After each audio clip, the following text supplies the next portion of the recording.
नमस्ते सर। मैं प्रीति Sharma, central university Gujarat से। मेरा सवाल ये है कि 2047 में हम भारत के अंतर्राष्ट्रीय संबंधों को किस रूप में देखते हैं, क्योंकि विदेश नीति तो नित बदलती रहती है, उसका हम भविष्य नहीं सोच सकते अभी, लेकिन अंतर्राष्ट्रीय संबंध, क्या हम एक गांव से अंतर्राष्ट्रीय संबंधों को जोड़ेंगे या फिर हमारे भारतीय ज्ञान परंपरा के साथ हम अंतर्राष्ट्रीय संबंधों को जोड़ेंगे या कुछ और स्वरूप होगा? देखिए, इसका कोई संक्षिप्त में तो मैं उत्तर नहीं दे सकता, क्योंकि 2047 में देश कहाँ होगा आपकी कल्पना है, मेरी भी है, सबकी आशाएं भी हैं। पर आप थोड़ा इस पे सोचें कि हम तो अगले 25 साल में 100% थर्ड लार्जेस्ट इकोनॉमी तो होंगे, तो 20 से 5 नहीं, कम से कम थर्ड लार्जेस्ट इकोनॉमी होंगे। हाँ, ओके। तो और फिर आप ये भी देखिए, टेक्नोलॉजी को देखिए कि टेक्नोलॉजी के लिए अब हर चीज़ टेक्नोलॉजी पे चलती। एक ज़माने में हम गाड़ी चलाते थे, अब गाड़ी में बिना चिप्स के गाड़ियाँ बनती ही नहीं, और चिप्स माने वो एम्बेडेड नॉलेज है उसमें। तो जो कहते हैं कि knowledge economy, technology driven lifestyle, उसके लिए टैलेंट चाहिए, उसके लिए ह्यूमन रिसोर्सेज चाहिए, उसके लिए क्रिएटिविटी चाहिए। और मैं ये कह सकता हूँ बहुत माने विश्वास के साथ कि इसमें भारत का रोल जो है, भारत का शेयर जो है वो बढ़ेगा, क्योंकि अगर आप डेमोग्राफी और टैलेंट देखें तो एक किस्म से वो हमारी एक स्ट्रांग पॉइंट। उसके अलावा वो हम पर डिपेंड करता है कि जितना देश में जितनी प्रगति होती है बाहर दुनिया, क्योंकि दुनिया जो है अभी भी आप हैरान होंगे कि कितने डिटेल में लोग हमें फॉलो करते। जब मैं बाहर जाता हूँ ना, लोग मेरे से पूछते हैं, क्योंकि अब कोविड का एग्जाम वो उदाहरण मैं आपको देता हूँ कि अगर आप लोगों को कहें कि हमारे यहाँ 2 बिलियन शॉट्स लग चुके हैं, अब वो आंकड़े जो हैं माने अभी भी लोग हैरान हैं। और ये नहीं कि शॉट्स लग चुके हैं, कि वो किस ऑर्गेनाइज तरीके से लगे कि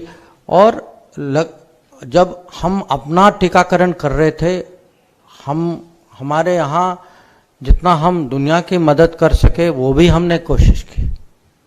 और शुरू से जो उसकी ऑर्गेनाइजेशन जो थी शुरू से, और सर्टिफिकेशन जो थी वो डिजिटल था। वैक्सीन से ज़्यादा, एक तो सचमुच दुनिया मानती है कि मेड इन इंडिया वैक्सीन के अलावा इन्वेंट इन इंडिया वैक्सीन भी था, और उसका जो लगाने की प्रक्रिया जो थी वो डिजिटल था, कि ऑर्गेनाइजेशन की जिसकी बारी है कहाँ जाएं, किस समय में, first shot, second shot, third shot, certification उसका। क्योंकि विकसित देश भी उनके डिलीवरी में वो बना तो पाए या हम खरीद पाए, पर उसको शॉट इन द आर्म जो है वो इतना आसान नहीं था, और उसकी जो सर्टिफिकेशन जो करनी थी वो तो और भी मुश्किल था। तो दुनिया हमें बहुत माने बारीकी से देख रही है कि जब हम कहते हैं कि हमने मान लीजिए 100 मिलियन टॉयलेट बनाए, या अभी जो है प्रधानमंत्री गरीब कल्याण अन्न योजना से कोविड के पूरे समय इस दौरान हमने जो फ्री राशन दिए, ताकि किसी को माने कोई भूखमरी से कोई, क्योंकि आपको स्पेनिश फ्लू आपने पढ़ा होगा कि उस समय फ्लू से ज़्यादा वो स्टारवेशन से लोग मरे थे। तो अभी जो भारत में जो हो रहा है, दुनिया उसको देख रही है। ये टेक में हो सकता है, ये हेल्थ में हो सकता है, ये डिजिटल में हो सकता है, ये अर्बनाइजेशन में हो सकता है। और मैं कहूँगा, मेरी तो उम्मीद होगी कि 2047 तक हम उतना बढ़ चुके होंगे कि जो भी उस समय का विदेश मंत्री होगा उसको तो अब मैं अभी बैठ के I envy that person.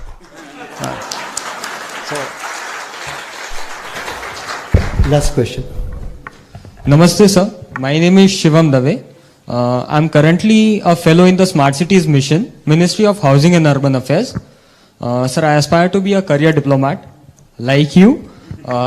International relation sir मेरा रसप्रद विषय है, जिसके लिए मैं सोच रहा था कि मैं यूएन जैसे ऑर्गेनाइजेशन के साथ में काम करूं उनके यंग प्रोफेशनल्स प्रोग्राम में. But sir since quite a few years Question please. Yes sir. So sir, since the last few years, sir, India is not participating in such programs. तो sir आने वाले वर्षों में क्या हम वैसे कार्यक्रमों में भाग लेने वाले हैं? Sorry, which kind of programs? Sir, UN's young professional programs or World Bank's young professional programs, such programs? No, that's correct. It's a good point. We have been participating in such programs, maybe not in enough numbers. मुझे लगता है कि young Indians go out more, populate international organizations. That is something good. उनका खुद experience होगा. They will also bring Indianness to international organizations. We have to realize value of international organizations. माने एक किस्म से वो दुनिया को चलाते तो नहीं है, पर उनका प्रभाव दुनिया पर काफ़ी होता है. So the more Indians we have there, it is good. We would encourage this. So don't only think of becoming diplomat in India. Seriously, अगर आपको लगता है you have a chance to actually also go on the world stage professionally, it is a very good thing. You will be serving your country by doing that. Hello, नमस्ते sir, मेरा नाम साक्षी है. Sir, एक Indian citizen और एक पंजाबी होने के नाते मेरा एक सवाल आपसे ये था कि रिसेंटली मैं पंजाब अपने होम टाउन विजिट करके आई थी और वहाँ पे कितने सारे बैनर्स ऐसे थे, गाड़ियाँ ऐसी थी जब खुलेआम कुछ रेडिकल एलिमेंट्स जो पास्ट में ऐसे रहे हैं जैसे कि जर्नैल सिंह भिंडरावाला, इन सब के पोस्टर्स सरेआम लगे हैं. और हमारी ऐसी यूथ है जो ऐसे देशों में जाके अपॉर्चुनिटीज लेती है जिनके एमपी खुलेआम, मतलब ऐसे लोगों को एमपी बनाया जाता है जो खुलेआम इस सोच को सपोर्ट भी करते हैं. तो जब हमारी यूथ वहाँ पे अपॉर्चुनिटी के लिए जा रही है, जिन्हें हम रोक नहीं सकते क्योंकि इकोनॉमिक उसके फायदे होते हैं, लेकिन जब रेडिकलाइजेशन किसी देश के द्वारा सपोर्ट किया जाता है, इस तरीके से इन्फ्लुएंस किया जाता है, तो ऐसे देश जैसे कि कनाडा या एक्सेट्रा, ऐसे देशों के साथ क्या फॉरेन पॉलिसी रहेगी? ऐसी चीजों को कैसे रोकें? कहीं ये ना हो कि कश्मीर जैसा पाकिस्तान हो जाए, पंजाब भी हो जाए. आप ट्विटर फॉलो करती हैं? हाँ, करते हैं ना? Did you see my tweet yesterday? If you haven't, I would recommend. पिछले 2 दिन में एक फैशन चल रहा है सिंगल वर्ड का ट्वीट. हाँ, तो मुझे लगा कल कि मैं भी एक सिंगल वर्ड ट्वीट कर लूं, तो मैंने एक वर्ड ट्वीट किया, एकता. मैंने ट्वीट किया क्योंकि मैं स्टैचू ऑफ यूनिटी पर था. तो मुझे लगा इन आवर कंट्री एकता is very important and that is why statue of unity is very important. और most often when I come to Gujarat, I come there because a lot of my work is associated with that. And ये देखिए, again मैंने कहा ना कि world is very competitive place.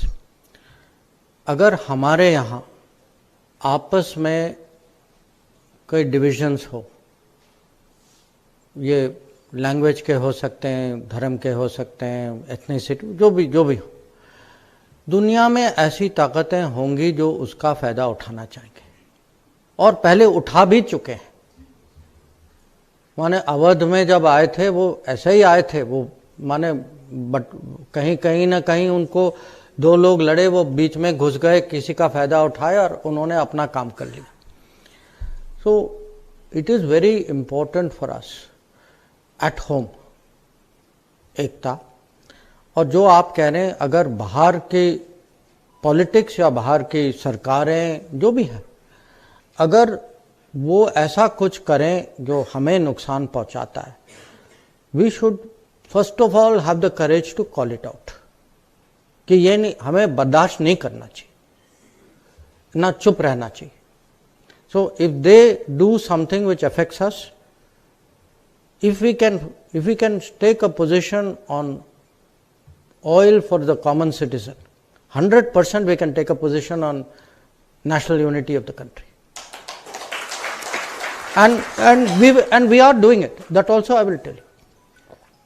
I mean, some time ago I had because आपने specific एक reference लिया, I will tell you very frankly. Some time ago I had a conversation with my Canadian counterpart. And I told her very frankly, देखिए आपको vote bank politics अपने यहाँ करना तो कर लीजिए, वहाँ बैठ के मेरे यहाँ नहीं करिए. This I will not accept. So, you know,